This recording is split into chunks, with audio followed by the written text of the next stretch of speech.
বিসমিল্লাহির রহমানির রহিম।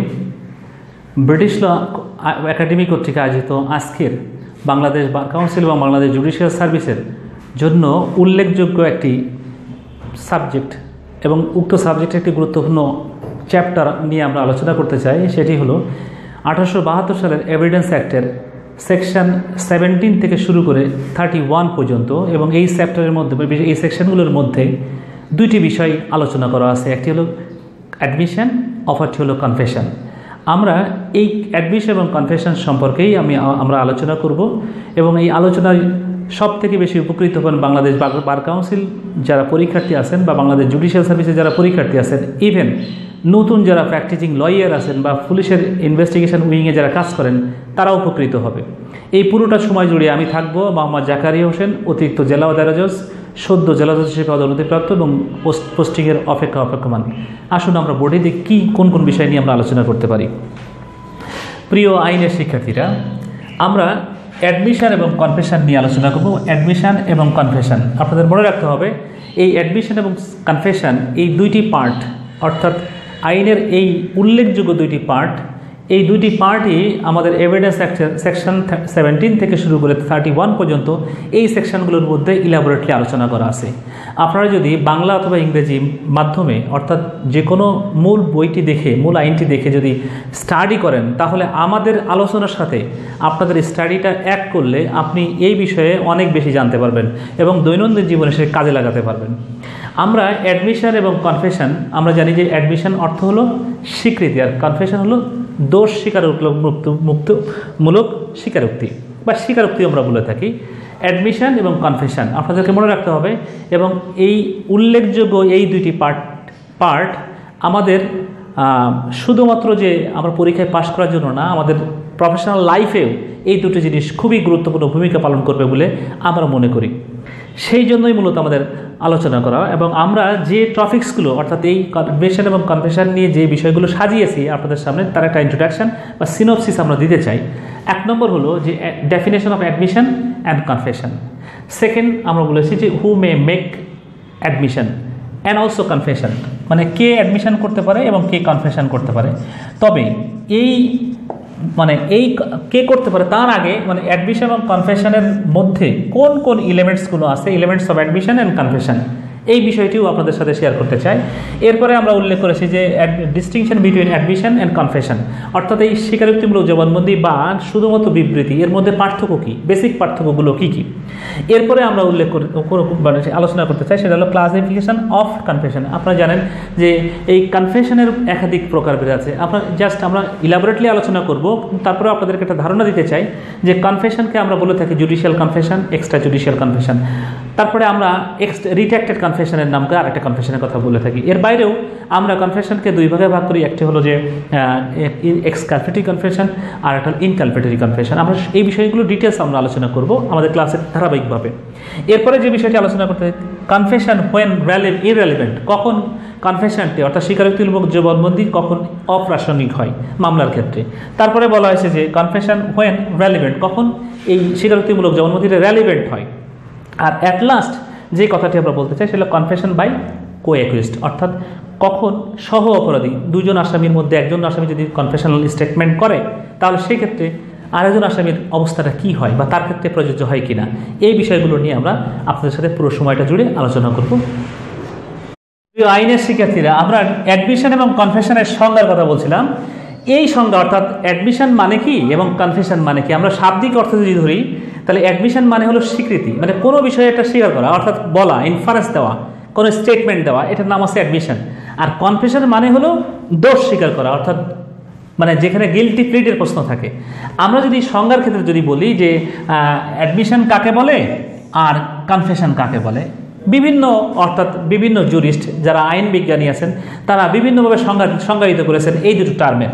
আমরা যদি দেখি অর্থাৎ অ্যাডমিশন কাকে বলে এটা যদি সংজ্ঞা দেখি, তাহলে সেক্ষেত্রে আমরা এই এভিডেন্স অ্যাক্টের সেকশন 3 মধ্যে এর সংজ্ঞাটা আমরা খুঁজে পাবো। সেটাও কি, section 3 of the evidence act says that admission is a statement, oral or documentary, which suggests an inference as to any fact in issue or relevant fact, and which is made by any party or any other person connected with him in any ways mentioned in section 18 to 23 of under certain circumstances। তাহলে এখানে আমাদের section 3 এর মধ্যে যে কথাটি বলা আছে, আমরা যদি বলি অ্যাডমিশনের কথা, যদি বলি অ্যাডমিশন কাকে বলে, তাহলে অ্যাডমিশনের কথা বললে আমরা যে কথাটি আমাদের কাছে আসে, অর্থাৎ এটা যদি আমরা অ্যানালাইসিস করি, ভেঙে ভেঙে যদি আলোচনা করি, তাহলে সেই ক্ষেত্রে আমরা যে এলিমেন্টসগুলো খুঁজে পাই, অর্থাৎ এলিমেন্টস অফ অ্যাডমিশনের যে কথাগুলো খুঁজে পাই, তার ভিতরে আমরা উল্লেখযোগ্য 3টি বিষয় খুঁজে পাই। একটা হলো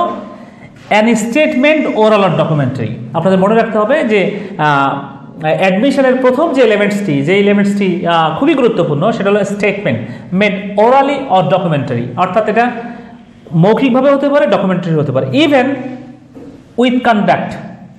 কন্ডাক্ট মানে হলো আচরণের মাধ্যমেও কিন্তু স্টেটমেন্ট করা যায়, অর্থাৎ অ্যাডমিশন করা যায়। সেকেন্ড বলছে যে এই inference as to fact in issue and relevant fact. আপনারা জানেন এভিডেন্স অ্যাক্টের ভিতরে অনেক জায়গায় আলোচনা করা আছে, ম্যাক্সিমাম জায়গাতে আলোচনা করা আছে দুইটা বিষয়, একটা হলো ফ্যাক্ট ইন ইস্যু আর একটা relevant fact. Fact in issue কি, যেটা সাবজেক্ট ম্যাটার অফ ডিসপিউট, অর্থাৎ যেটি মামলার মুখ্য বিষয়, অর্থাৎ মুখ্য যে বিষয়টি নিয়ে মামলা নিষ্পত্তি হয়, যেটা নিয়ে বিচার হয়, সেটা ফ্যাক্ট ইন ইস্যু বলি।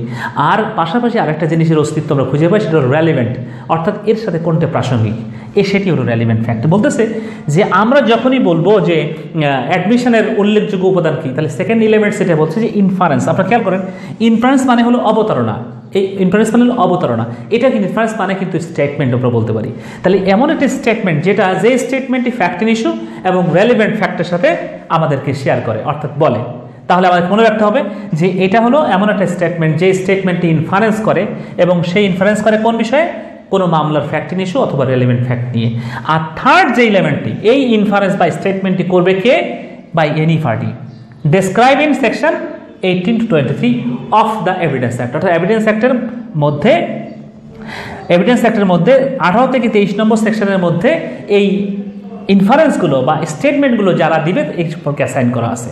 আমরা সেটা দেখব আমাদের পরবর্তী আলোচনার ক্ষেত্রে। আমরা এলিমেন্টসের ক্ষেত্রে যেটা বলতে চাই সেটা হলো যে আমরা এই কনফেশনাল এলিমেন্টস যদি আমরা খুঁজে দেখি,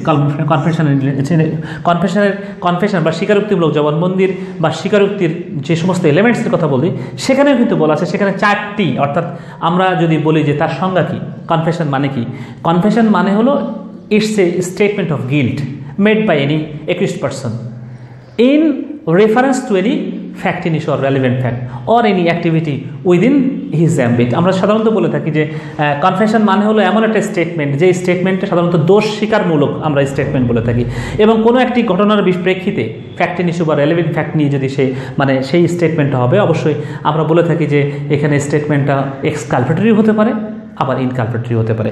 সেই ক্ষেত্রে আমরা বলছি এখানে যে এটা যদি আমরা এই সংজ্ঞাটাকে যদি অ্যানালাইসিস করি, তাহলে আমরা 3টাই বিষয় খুঁজে পাই। একটা হলো যেটা হলো স্টেটমেন্ট, প্রথমত এটা স্টেটমেন্ট হতে হবে। তাহলে কনফেশনাল স্টেটমেন্টের ক্ষেত্রে প্রথমে যে এলিমেন্টসটা খুঁজে পাবো সেটা হচ্ছে স্টেটমেন্ট। সেকেন্ড বলছি যে এটা হবে গিল্টি স্টেটমেন্ট, দোষ স্বীকার না হলে কিন্তু কনফেশনাল স্টেটমেন্ট হবে না, গিল্টি স্টেটমেন্ট হতে হবে।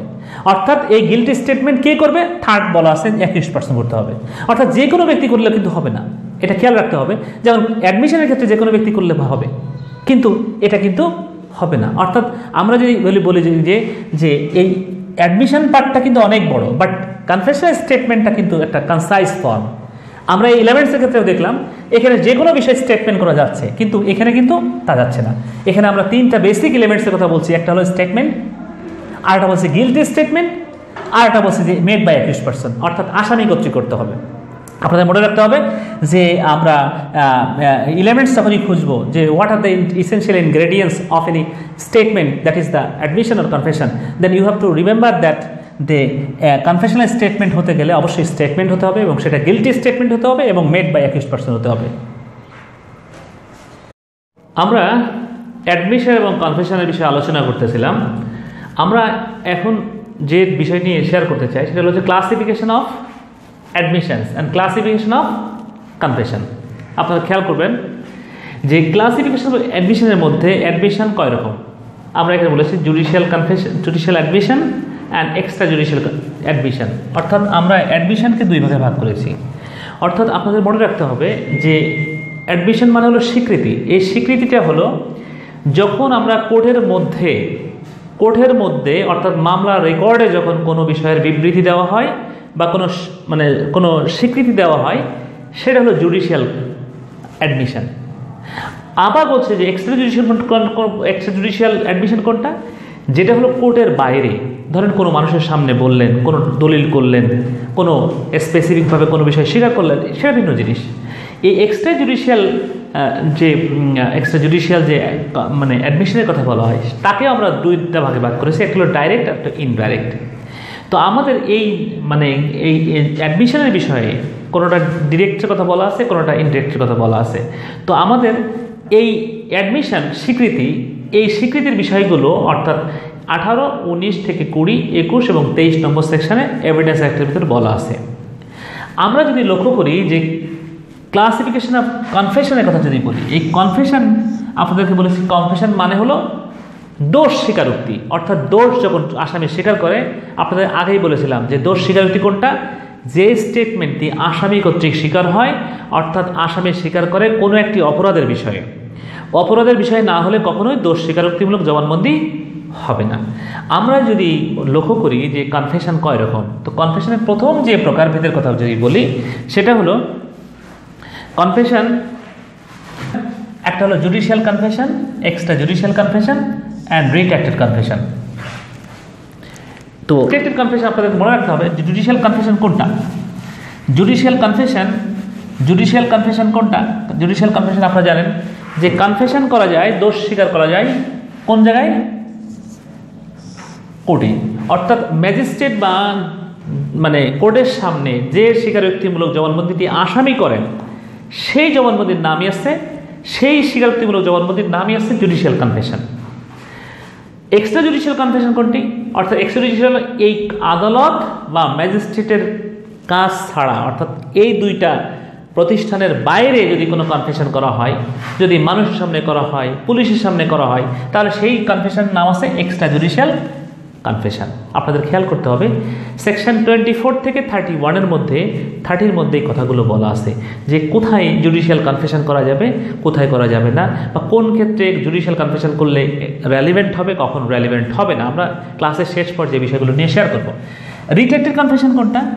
রিট্রাক্টেড কনফেশন হলো যে কনফেশনটি পরবর্তী স্টেজে আসামি উইথড্র করে, উইথড্র মানে প্রত্যাহার করে, এই কনফেশনের নাম আছে রিট্রাক্টেড কনফেশন, প্রত্যাহারযোগ্য যে কনফেশন। আমরা জানি যে আসামি যদি একবার কনফেশন স্টেটমেন্টের কথা বলেন আর পরবর্তী স্টেজে কিন্তু এটা উইথড্র করার সুযোগ নাই জেনারেলি, কিন্তু আমরা অনেক সময় দেখি যে আসামিকে টর্চার করে, মারপিট করে যদি কোনো স্বীকারোক্তিমূলক জবানবন্দি নেওয়া হয়, তাহলে সেই ক্ষেত্রে আমরা রিট্রাক্টেড কনফেশনের মাধ্যমে ওইটা কিন্তু প্রত্যাহার করার নজির দেখতে পাই।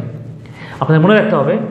এরপরে কনফেশনকে দুই রকম ভাগে করেছি, একটা হলো এক্সকালপেটরি আর একটা ইনকালপেটরি। আপনাদের জানা আছে এক্সকালপেটরি মানে কি নিজেকে না জড়িয়ে, আর ইনকালপেটরি মানে নিজেকে জড়িয়ে। যদি কোনো আসামি বলে যে আমরা তিনজন, স্বাধীন, গৌতম এবং আমরা কোনো একটা জায়গাতে ডাকাতি করতে গেলাম, ডাকাতি করে এসে ধরেন আমাদের স্বাধীন ধরা পড়লো, সে স্বীকার করলো কি যে ম্যাজিস্ট্রেটের সামনে বললো যেরকম যে আমি দোষী না, বা আমি ঘটনার সময় ছিলাম না, আমি বাইরে দাঁড়ানো ছিলাম, আর ওই জাকারিয়া এবং গৌতম ভিতরে যেসব মাল নিয়ে আসছে, এটা বলে এক্সকালপেটরি। এক্সকালপেটরি নিজেকে বাদ দিয়ে, নিজেকে না জড়িয়ে। আর যদি বলে যে না আমরা সবাই মিলে গেছিলাম, তখন সেটার নাম আছে ইনকালপেটরি, মানে নিজেকে জড়িয়ে কনফেশন করা। ঠিক আছে। এরপরে আমরা কনফেশনকে আরও দুই ভাগে ভাগ করতে পারি, একটা ট্রু আর ফলস। আপনাদের জানা আছে ট্রু কনফেশন করতে যেটা সত্য, দেখে মনে হয় সত্য, আর ফলস যেটা দেখে ন্যাচারাল দেখে বোঝা যায় কনফেশনটি সত্য নয়। আবার আরেকটা রকমের প্রকারভেদ আছে, সেটা হলো ভলেন্টারি, নাম্বার 2 নন ভলেন্টারি। খেয়াল করেন যে কনফেশনটি ভলেন্টারি কোনটা, যে কনফেশনটি স্বেচ্ছায় করা হয়। অনেকে রেফেন্টেন্স হয়ে অনেক সময় বিবেকের তাড়নায় দোষ স্বীকার করে, এই স্বীকারোক্তিমূলক জবানবন্দির নাম আছে ভলেন্টারি। আর যেগুলো ভলেন্টারি করেন, আমরা অনেক সময় এই অভিযোগ পাই যে টর্চার করে, টর্চার করে যখন কোনো কনফেশন নেওয়া হয়, তখন সেই কনফেশনটা নন ভলেন্টারি হিসেবে গণ্য হয়। এবং আপনাদের মনে রাখতে হবে এই যে যতগুলো ক্লাসিফিকেশনের কথা বললাম, কনফেশন হলো এমন একটা স্টেটমেন্ট যার উপরে ভিত্তি করে একজন মানুষকে শাস্তি দেওয়া যায়। তো সেই কনফেশন কোন কনফেশন হবে? যে কনফেশনটি হবে ট্রু আর ভলেন্টারি যদি হয়। অর্থাৎ যদি কোনো কনফেশন যদি ট্রু এবং ভলেন্টারি হয় তাহলে সেই কনফেশনটি আমরা বলে থাকি যে এটা it's a sole basis for giving conviction. আমরা এখন দেখব যে অ্যাডমিশন এবং কনফেশনের মধ্যে বেসিক পার্থক্যটা কী। এটা আমাদের প্রত্যেকেই আমাদের জানা উচিত। আমাদের আইনের শিক্ষার্থীরা অনেক সময় আমাদের ব্রড কোশ্চেনের মধ্যে বাংলাদেশ বার কাউন্সিল এবং জুডিশিয়াল সার্ভিসের মধ্যে দিয়ে থাকে, ভাইভাতে জিজ্ঞেস করে থাকে what is the basic difference between admission and confession. তো এই কনফেশন এবং অ্যাডমিশনের মধ্যে বেসিক পার্থক্য কী, মানে এটা প্রথমত আমরা যেটা দেখি লক্ষ্য করে যে অ্যাডমিশন হলো একটা স্টেটমেন্ট, এটা অবশ্যই মামলা সংক্রান্ত স্টেটমেন্টের হতে হবে। তো সেই স্টেটমেন্ট এটা জেনারেল স্টেটমেন্ট। অন্যদিকে কনফেশন হলো এটা হলো গিল্টি স্টেটমেন্ট, মাথায় রাখতে হবে। তাহলে আমরা বলছি যে অ্যাডমিশন হলো statement, general statement, but confession হলো গিল্টি স্টেটমেন্ট। নাম্বার 2, এই স্টেটমেন্টটি নট কনক্লুসিভ প্রুফ, অর্থাৎ আমরা বলছি অ্যাডমিশনের ক্ষেত্রে এটা কনক্লুসিভ প্রুফ না, অর্থাৎ স্টেটমেন্ট দিলেই সেটা প্রমাণ হিসেবে যাবে না। অন্যদিকে কনফেশন কিন্তু যদি কমপ্লিটলি ভলেন্টারি এবং ট্রু যদি হয় তাহলে ইটস এ কনক্লুসিভ প্রুফ। যদিও আমরা কো অ্যাকুইস্টের ক্ষেত্রে ব্যবহারের বিষয়ে কিছুটা আমরা কিছু নিয়ম মেনে চলতে হয়, যেমন যে কো অ্যাকুইস্টের বিরুদ্ধে যদি বলতে হয় তাহলে সেই ক্ষেত্রে ফ্যাক্ট অফ করোবরেশনের কথা বলা থাকে, সমর্থনযোগ্য অন্য সাক্ষীর কথা সমর্থন করে তারপরে এটাকে সোল বেসিস ধরে নেওয়া যেতে পারে। থার্ড যেটা আমরা লক্ষ্য করি যে অ্যাডমিশন হলো সিভিল এবং ক্রিমিনাল দুই ক্ষেত্রে প্রযোজ্য, বাট কনফেশনটি ওনলি ক্রিমিনাল ক্ষেত্রে প্রযোজ্য, ক্রিমিনাল কেসের ক্ষেত্রে প্রযোজ্য। নাম্বার 4, আমরা বলেছি এরকম যে অ্যাডমিশন হলো মামলার যে কোনো পক্ষ এটা করতে পারে, ইভেন যে কোনো স্ট্রেঞ্জারও করতে পারে। স্ট্রেঞ্জার মানে আগন্তুক, মামলার বাইরের যে কোনো ব্যক্তি, সেও কিন্তু এই স্টেটমেন্ট অর্থাৎ অ্যাডমিশন করতে পারে। বাট কনফেশনের ক্ষেত্রে বাইরের কেউ করার সুযোগ নাই, ওনলি আসামিকে করতে হবে, ওনলি অ্যাকিউজড পারসন। আমরা সর্বশেষ যেটা বলবো যে অ্যাডমিশনটা হলো হোয়াইট পার্ট, এর বলছে এটা species, on the other confession statement is a sub species. এটা হলো হোয়াইট পার্ট আর এটা হলো স্ট্রিক্টলি মানে সংকীর্ণ পার্ট, অর্থাৎ অ্যাডমিশনটি হোয়াইট আর এই অ্যাডমিশনের একটা পার্ট হলো কনফেশন, এটা হলো কনফেশনাল স্টেটমেন্টটা হলো সাব স্পেসিস। আমরা দেখব যে কনফেশন হোয়েন ইররেলেভেন্ট। আপনাদের মনে আছে যে আমরা বলছিলাম রেলেভেন্সি এবং ইররেলেভেন্সির কথা বলেছিলাম, যে কনফেশন কখনো ইররেলেভেন্ট হয়। আপনাদের মানে আমাদের এই চ্যাপ্টারটি অর্থাৎ এই টপিকসটি শেয়ার করতে গিয়ে দেখতে লক্ষ্য করেছি কনফেশন স্বীকারোক্তিগুলো জবানবন্দি কখন ইররেলেভেন্ট হবে। আপনাদের তিনটে সেকশনের ভিতরে যদি আমরা দেখি, section 24 of the evidence act, section 25 of the evidence act, 26 of the evidence act, এবং আমরা যদি দেখি যে নন কমপ্লায়েন্স বা not compliance of section 164 and 364 of CrPC. আপনাদেরকে ব্যাখ্যা করে বোঝাই, যখন কোনো পুলিশ অফিসারের যখন কোনো confession statement according to section 24 of the evidence act যদি কোনো আসামির কাছে যদি ইনডিউসমেন্ট করা হয়, মানে ইনডিউসমেন্ট মানে হলো বিভিন্নভাবে যদি তাকে প্রভাব বিস্তার করা হয়, থ্রেট যদি, তারপরে এই থ্রেট মানে হলো হুমকি দেওয়া অথবা প্রমিস, কোনো প্রলোভন দেখানো, এইগুলো দেখিয়ে যদি স্বীকারোক্তিগুলো জবানবন্দি গ্রহণ করা হয় তাহলে এটা রেলিভেন্ট হবে না। আপনাদের মনে রাখতে হবে। এরপরে বলছে যে অ্যাকর্ডিং টু সেকশন 25, সেখানে কি বলছে কনফেশন টু পুলিশ অফিসার। এখানে বলছে যে পুলিশ অফিসারের কাছে যদি কোনো কনফেশন করা হয় তাহলে সেই ক্ষেত্রে বলতেছে এটা রেলিভেন্ট না, ইররেলেভেন্ট। থার্ড বলছে অ্যাকর্ডিং টু সেকশন 26, সেখানে কি বলছে যে confession to police officer without the immediate presence of a magistrate. এটা 26 সেকশনে বলছে যে ম্যাজিস্ট্রেটের ইমিডিয়েট প্রেজেন্স ছাড়াই যদি কোনো কনফেশন স্টেটমেন্ট পুলিশ নিয়ে থাকে তাহলে সেটাও বলছে গ্রহণযোগ্য হবে না। লাস্ট যেটা আমরা বলেছি, according to section 164 and 364 of CrPC অর্থাৎ কোড অফ ক্রিমিনাল প্রসিডিওর, এই দুটো সেকশনের কমপ্লায়েন্স করে একজন ম্যাজিস্ট্রেট কনফেশন স্টেটমেন্ট নিয়ে থাকে। যদি এই 364 কিছু প্রসিডিওরের কথা বলা আছে, আপনাদের মনে রাখতে হবে যে যদি ম্যাজিস্ট্রেট যদি এই প্রসিডিওরগুলো ফলো না করে তাহলে ওই কনফেশনাল স্টেটমেন্টটা রেলিভেন্ট হবে না, ইররেলেভেন্ট হবে। কি সেটা 364 মধ্যে যদি দেখি যে ম্যাজিস্ট্রেট যখন কোনো আসামির জবানবন্দি গ্রহণ করে থাকে তখন তাকে অ্যাডিকুয়েট সময় দিতে হয় আসামিকে চিন্তা ভাবনার জন্য। আবার আসামিকে বলতে হয় যে তুমি জানো আমি কে, ম্যাজিস্ট্রেট না পুলিশ, তাকে এনশিওর করতে হবে you are magistrate, you are not a police officer. তারপরে বলতে হয় যে তুমি you are not bound to give confession statement, তুমি কনফেশন স্টেটমেন্ট দিতে বাধ্য না। আবার বলতে হয় যে তুমি এই সত্য এই কনফিডেন্স স্টেটমেন্ট করলে it is the sole basis, এটার উপর ভিত্তি করে তোমার শাস্তি হতে পারে। তবে আপনারা এটাও মনে রাখবেন যে কোনো ব্যক্তিকে যদি জামাই আদর করা হয় তাহলে সেক্ষেত্রে কিন্তু সে কনফিডেন্স স্টেটমেন্ট দিবে না, প্রসিডিওরটা ফলো করতে হবে অ্যাজ ফার অ্যাজ পসিবল। আপনাকে 164 এবং 364 কমপ্লাই করে ম্যাজিস্ট্রেট সেক্ষেত্রে জবানবন্দি দেবেন। যদি এই কমপ্লায়েন্স না হয় তাহলে সেই ক্ষেত্রে আমরা বলবো কনফিডেন্স স্টেটমেন্টটা রেলিভেন্ট না। আমরা সর্বশেষে দেখতে চাই যে কনফিডেন্স স্টেটমেন্ট কখন রেলিভেন্ট হয়। আমরা সেকশন 28 and 29 সেখানে কি বলা আছে, অ্যাকর্ডিং টু সেকশন 24 আমরা যদি কোনো মানে জবানবন্দি, অর্থাৎ আমরা স্বীকারোক্তিমূলক জবানবন্দি 24 অনুযায়ী অর্থাৎ সমস্ত রকমের প্রসিডিওর কমপ্লাই করে অর্থাৎ তার থেকে ভয় রিমুভ করে যদি নিয়ে থাকে তাহলে এটা রেলিভেন্ট হবে। আবার 29-এ বলা আছে অনেক সময় দেখা যায় আমরা অনেক সময় ডিসিভ করে অথবা ড্রাঙ্কেড অবস্থায় অথবা আসামির বুঝতে না দিয়ে অনেক সময় কনফিডেন্স স্টেটমেন্ট নিয়ে নেওয়া হয়। অর্থাৎ সেই ক্ষেত্রে আমরা কনফিডেন্স স্টেটমেন্টের ক্ষেত্রে আমরা লক্ষ্য করে থাকি যে কনফিডেন্স স্টেটমেন্ট যখন নেওয়া হবে তখন এই প্রসিডিওর ফলো করলে যে বলা আছে confidence made according to section 29 of the Evidence Act is consequence of deception when he was drunk and also made in answer to a question, then এই কনফিডেন্স স্টেটমেন্টটা ইরিলেভেন্ট না, রেলিভেন্ট হবে। আপনার মনে রাখতে হবে যে কনফিডেন্স স্টেটমেন্টটা যদি কোনো আসামি 164 করে, অর্থাৎ এটা আড়ালের খবর, গভীর রাত্রে যদি কোনো অপরাধ করে তাহলে আসামির কাছ থেকে তথ্য নেবেন কীভাবে? সেই একমাত্র সাক্ষী, কোনো ডিরেক্ট এভিডেন্স তো থাকে না।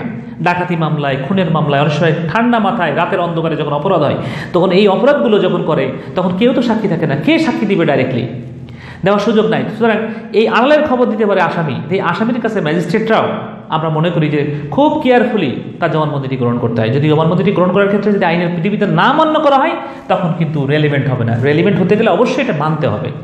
প্রিয় আইনের শিক্ষার্থীরা, আমরা অ্যাডমিশন এবং কনভিকশন নিয়ে কথা বললাম। এই দুটো টপিকস নিয়ে আমরা আরও অনেক কথা বলা যায়, কিন্তু আমরা সময় স্বল্পতার কারণে এটা করতে পারি নাই। এই 20-25 মিনিটের ভিতরে আমরা চেষ্টা করেছি আপনাদের সাথে শেয়ার করে। আপনার বাসায় বসে এই সেকশনগুলো ভালো করে পড়বেন, শেয়ার করবেন, আলোচনা করবেন বাংলা অথবা ইংরেজি যে কোনো একটা বইয়ের মাধ্যমে। এবং আপনাদের আরও বলি যে বাংলাদেশ বার কাউন্সিল এবং বাংলাদেশ জুডিশিয়াল সার্ভিসের যারা সদস্য, বিশেষ করে যারা পরীক্ষার্থী আছেন, তারা খুব কেয়ারফুলি এই অ্যাডমিশন এবং কনভিকশন নিয়ে ভালো করে স্টাডি করবেন। এমসিকিউ, রিটেন এবং বাইবা সব জায়গায় এখান থেকে প্রশ্ন আসতে পারে। আপনাদের কাছে উদ্যত আহ্বান জানাই, আপনারা ভালোভাবে এটা শিখবেন। আর আমরা একেবারে শেষ পর্যায়ে আমাদের ব্রিটিশ ল একাডেমি আমাদেরকে সুযোগ করে দিয়েছে এই কনভিকশন এবং কনফেশন, বিশেষ করে এভিডেন্স অ্যাক্টের এই চ্যাপ্টারটি বিষয়ে কথা বলার জন্য।